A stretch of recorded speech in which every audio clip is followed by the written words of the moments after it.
పరిమళము నీదేనా నాలో పరవశము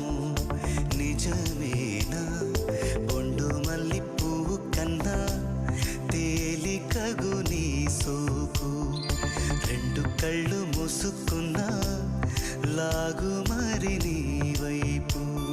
సొగసును చూసి పాడ